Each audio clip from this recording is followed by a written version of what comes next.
Hello guys, welcome back to my channel. Ngayong araw na to may ginawa tayo. Nagpalit tayo ng sprocket at saka sprocket bushing ng EXT microbike. So hindi lang natin siya pinalitan ng mga pyesa, pinatibay na rin natin siya. Kasi yung clip niya dati guys, yung nilalagyan, medyo maluwag na yung pinakakanal. So kahit bagong bushing niya, nagkakaroon pa rin ng wiggle yung sprocket natin. So pinalitan natin siya ng ganyan. Yung nakikita nyo sa gitna na yan, yung mga may bagong tornilyo na kulay dilaw. Galing yan sa sprocket na luma. Kinat po natin, saka natin inilagay dyan. Nilagyan natin ng butas yung hub para makapagpatagos tayo ng tornilyo. Ayan, nakikita nyo. May nut siya sa loob. Flat washer and lock washer.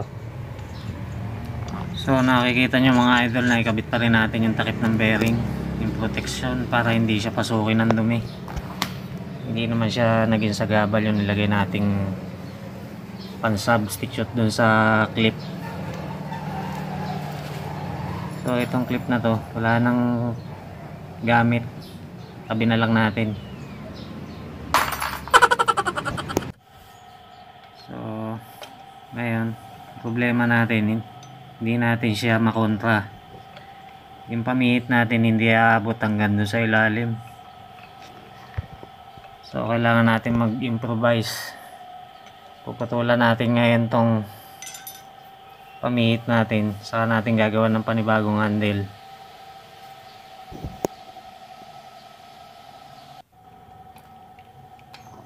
Gamit tayo ng grinder.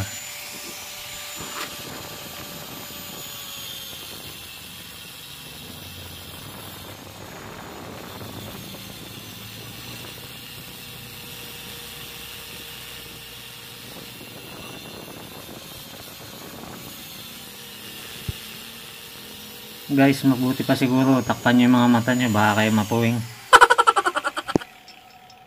So tapos na yung kabila. Ito naman kabila. Diyan tayo magaling paninira. Gago! Putulin natin to, kakat natin. Cut lang ng cut, sabi ni Direk.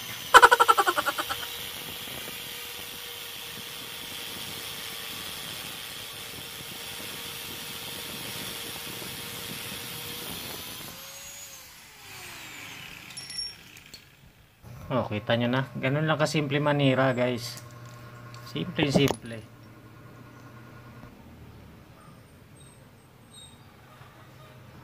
Bali ang kailangan natin dyan yung 12mm. Mainit. So wag natin isukat. Useless din naman. Siya nga pala guys, habang ginagawa ko itong pamihit natin, shoutout ko muna si Sir Darius DNC. Siya po yung driver ng tricycle na nire-repair natin ngayon. Siya rin po ang nagturo sa akin kung paano mag-edit ng mga videos natin. At siya din po yung nakabili ng Rusi KR Minimax na project ko last year. Ayan, kung nakikita nyo po sa picture, wala pa siyang tapalood sa likod niyan. Pero ngayon ay kabit ko na siya. So halos kompleto na. Ang wala na lang yung lalagyan niya ng plaka. Kung mahilig po kayo magsayaw o gusto nyo ring makita yung motor na yan na tumatakbo, punta lang po kayo sa channel niya. At kung maaari, subscribe na rin kayo. Thank you. At para naman po dun sa mga interesado sa motor na pinakita natin, dyan sa YC85 replica, ilalagay ko po yung maglalagay po tayo ng slide pictures nung habang ginagawa ko siya. Yung mga nasave ko lang na picture, hindi ko siya na-videohan nung ginagawa ko kasi. Para lang magkaroon kayo ng idea. Hindi naman po kasi porket nakabili kayo ng full plastic kit ng motor, isasalpak nyo na lang kagad. Hindi po ganun kasimple yun. May gagawin din po kayo sa chassis, may mga ikakat kayo para maisalpak nyo na maayos yung body kit nya. So ito po.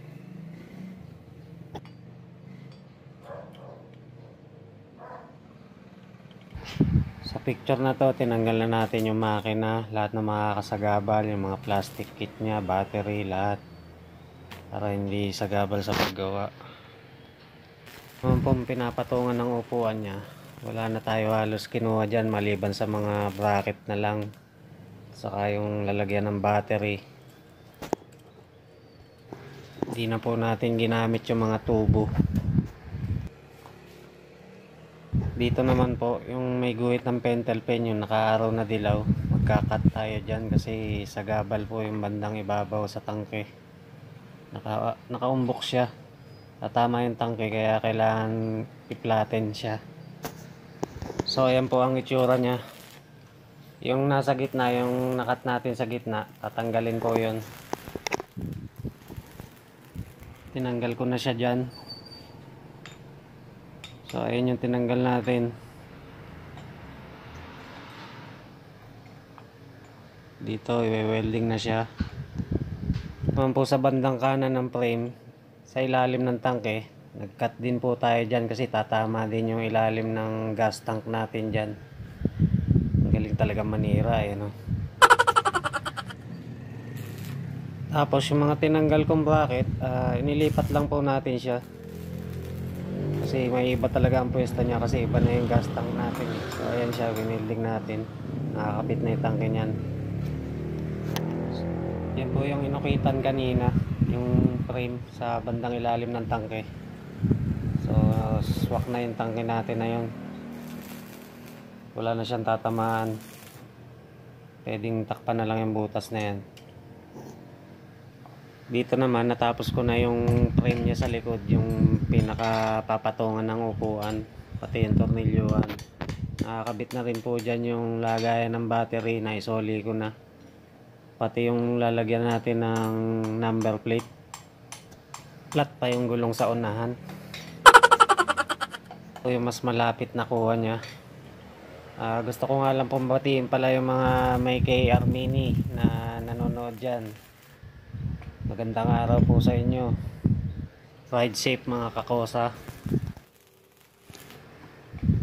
Ayan, nakatayo na po siya dyan. Maandar na rin po yan. Wala lang yung tapaludo niya sa likod. Explain ko lang mga idol yung gas tank niya, wala siyang radiator shroud sa kanan, sa bandang kanan. Sa kaliwa lang meron, kasi yung radiator talaga na Yamaha YC85 is nasa kaliwa lang. Kaya siguro doon lang siya nilagyan ng takip, yung pinaka palikpik niya. Mamaya makikita nyo. Yan naman po ang itsura niya sa left side. So yung may guhit na dilaw po, yan yung sinasabi natin na takip sa radiator, para hindi makita yung radiator. Pero sa Rossi natin, wala naman po siyang radiator. So bakante ang loob niyan. Wala siyang laman. Ito po yung original YC85 na 2-stroke. Wow, ang ganda. Subukan natin itabi yung ginawa natin. So syempre mas maganda pa rin yung original. Original yan eh. Yung sa atin imitation lang, wala pang sticker. Ano sa tingin nyo mga idol?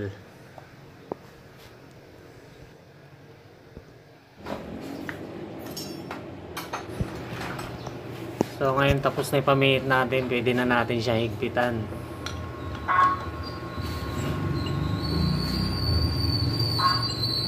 Paalala ko lang guys, dun sa pagitan ng sprocket tsaka nitong hub, meron tayo nilagay na spacer para kahit mahigpit na mahigpit ang gawin natin sa kanya, hindi magkakaroon ng crack yung ibinutas natin dito sa hub natin. So yung spacer na yun ang magsisilbing stopper dito sa paghihigpit natin sa tornilyo. So maiwasan natin yung pag-crack ng hub.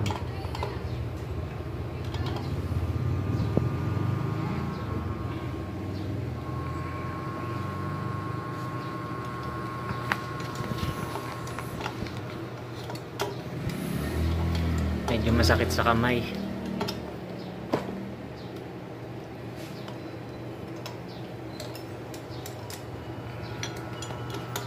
Pag nahigpitan natin lahat ng tornilyo, pwede na natin ito ikabit. Kuha tayo ng tubo.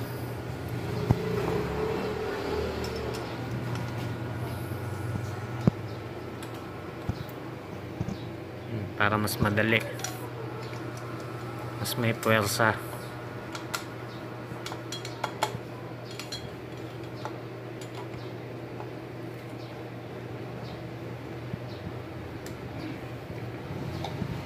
Ayun ang umigpit.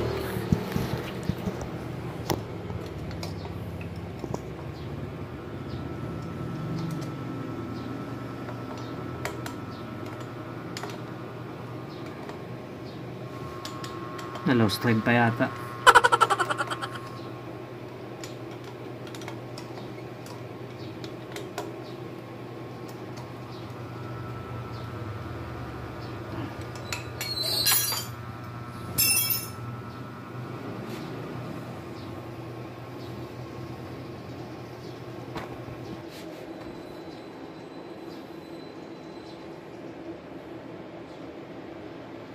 Two 2,000 years later.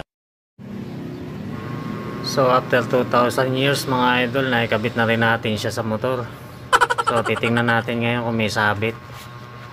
Baka may tumatamang ulo ng tornilyo dun sa swing arm niya. So wala naman.